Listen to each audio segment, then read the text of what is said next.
Bonjour à tous, c'est l'heure de votre quotidienne Quintet Flash, direction ce dimanche l'hippodrome de La Teste à l'occasion du prix du journal Le Vénard. On va évoluer sur 2000 mètres avec des chevaux qu'on connaît bien dans ce type de catégorie et sans plus attendre nos bases avec le numéro 5 Sagano qui traverse une belle passe comme La Teste ses deux dernières sorties sur cette piste. La distance ne sera pas un souci, je pense qu'il peut espérer passer le peloton en tête. L'As Thunder Speed qui vient de s'imposer à ce niveau sur cette piste en valeur 37. Il est maintenant 41 de valeur, mais je pense qu'il est encore compétitif, tout du moins pour un podium. Le numéro 11, Chris Alsa, qui reste sur deux probants de deuxième place sur cette piste. Il s'est déjà bien comporté à ce niveau. Alors certes, sa marge au poids est réduite, mais à mon sens, il a encore un bon rôle à jouer. Du côté des opposants, on va se méfier du 2. Moujik, qui a été supplémenté pour l'occasion. Le cheval a bien gagné sur la distance. C'était sur l'hippodrome de Salon de Provence. Il débute dans les handicaps. Il est pris à une grosse charge pour ses premiers pas dans cette catégorie. Mais je me dis que si son entourage le présente au départ, c'est avec quelques ambitions. On s'en méfie. Le numéro 9. Prince Anodin. Sa récente fin de course sur cette piste n'est pas passée inaperçue. Sur sa lancée, je le crois de nouveau en mesure de jouer les premiers rôles. Le numéro 4, African Grey, récent deuxième de la course référence sur cette piste. Ce sera pour lui une première sur la distance 2000 mètres, mais il devrait pouvoir tenir. Sur sa lancée, je me dis que lui aussi a probablement sa place à l'arrivée. Le coup de poker, ce sera le numéro 15, Goneril.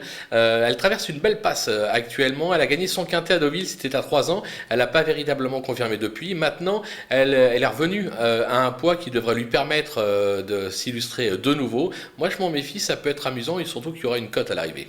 Les outsiders avec le 10, Senor Charlie, qui vient de prouver qu'il était encore très vert malgré ses 11 ans. Alors certes, il monte de catégorie, mais il doit encore pouvoir accrocher une place, on ne peut pas l'interdire. Le 12, Picnic Royal, qui a réalisé une superbe année de 4 ans, c'est moins tranchant cette saison, sans toutefois être totalement ridicule, raison pour laquelle je le garde quand même en fin de combinaison. Le numéro 3, Loderdal,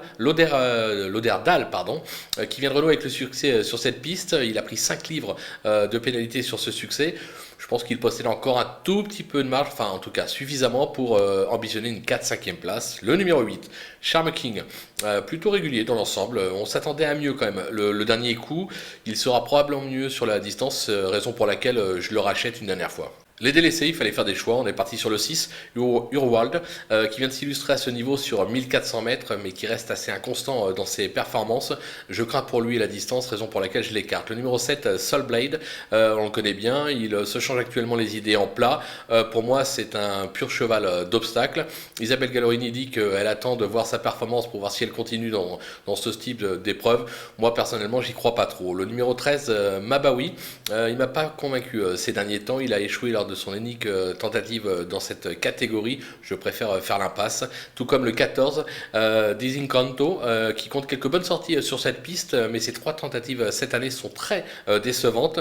Va-t-elle courir en progrès? Moi, j'en demande un petit peu plus, raison pour laquelle je préfère l'éliminer. Voilà, on a fait le tour de cette épreuve assez ouverte. On va se quitter avec ma sélection et mes conseils de jeu. À vous de jouer.